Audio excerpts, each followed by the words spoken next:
जो है मेरा पर्सनल अकाउंट है। मैं इस वक्त बैठा हुआ गिलगित बिल्कुल असम्बली के सामने, और इस पर लिखा हुआ है has been withheld in response to the legal demand.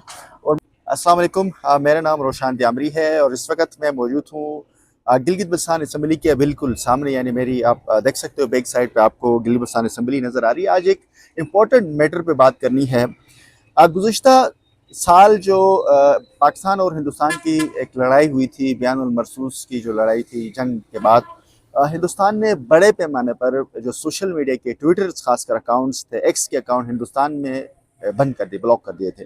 उनमें से मेरा भी अकाउंट हिंदुस्तान में बंद था। और जब मैं गिलगित बल्तिस्तान में इस दफ़ा आया हूँ, गुज़िश्ता साल भी आया था, तो तब भी ये चीज़ मैंने नोटिस की थी कि गिलगित बल्तिस्तान के अंदर बहुत सारे सोशल मीडिया के जो अकाउंट्स हैं वो बंद होते दिखाई दे रहे हैं। मैं आपको कुछ चीज़ें बराह रास्त दिखाता हूँ कि ये देख लीजिएगा। ये जो है मेरा पर्सनल अकाउंट है। मैं इस वक्त बैठा हुआ गिलगित बिल्कुल असम्बली के सामने, और इस पर लिखा हुआ है has been withheld in response to the legal demand. और मैं आपको वो सिर्फ ये मेरा नहीं, मैं अगर उसके अलावा आप मुबारक अगर आप मुझे मैं ज़रा हामिद मीर साहब का दिखाता हूँ। ये हामिद मीर साहब का अकाउंट है, और ये देख लें आप गिलगित बल्तिस्तान असम्बली के बिल्कुल सामने। हामिद मीर के अलावा अगर मैं किसी और को दिखा दूँ, आप मुझे पता नहीं जिन जिन के अकाउंट इंडिया बंद है, मुझे नहीं पता किस किस का है। इनका शायद नहीं है, अलीना का बंद है। अलीना अलीना का मैं दिखाता हूँ आपको, अलीना शिगरी का। तो बहुत सारे लोग ऐसे हैं जिनके अकाउंट्स हिंदुस्तान में बंद थे। अलीना का ये देख लें, ये है।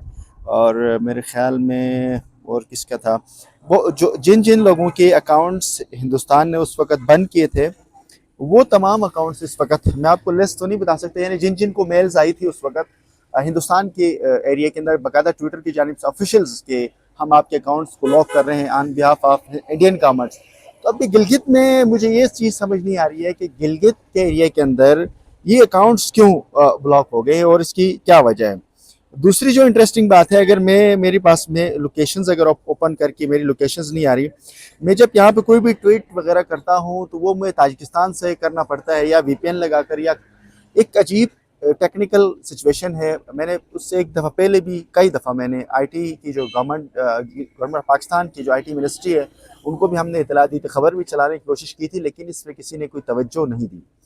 अब एक कितना बड़ा मसला है, बेशक गिलगित बल्तिस्तान एक डिस्प्यूटेड टेरिटरी है, मुतनाज़ा कश्मीर का हिस्सा है, लेकिन आप अगर उस पर टेक्निकली हिंदुस्तान की, जिस तरह से अब मेरा अकाउंट यहाँ पर विदहेल्ड है, जितने भी अकाउंट जो इंडिया में चल रहे थे, इंडिया में ब्लॉक किए थे, वो सारे अकाउंट्स अगर बंद होंगे तो ये एक बड़ी अफसोसनाक।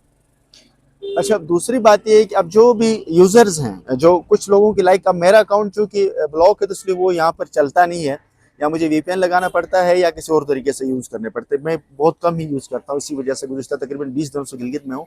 लेकिन जो दीगर अकाउंट्स हैं, यानी कि जो लोग यहाँ पर बैठ के यूज़ करते हैं, जिनका लॉगिन यहीं का है, इस काम की सिम से ज़्यादातर लोग डेटा यूज़ करते हैं, तो चूँकि वो उनका कहीं कुछ चलता है, कुछ का नहीं चलता। लोकेशंस का बड़ा मसला आ रहा है, कोई ताजिकिस्तान में बैठ के कर रहा है, कुछ श्रीनगर किसी का लोकेशन आता है, तो ये जो लोकेशंस के ऊपर भी बहुत बड़ी प्रॉब्लम है। आप अगर हुंजा की तरफ जाएँ तो वहाँ पे भी ये मसला है कि वो दूसरी तरफ जाता है। तो ऐसे में जो आईटी का डिपार्टमेंट है गिलगित हुकूमत पाकिस्तान का, वो इस मसले के ऊपर इनको बहरहाल देखने की ज़रूरत है कि इस एरिया के अंदर टेक्निकली क्यों इंडियन जो है उनकी कंट्रोल क्यों नज़र आ रहा है, इस पे बहरहाल एक देखने की ज़रूरत है। जी।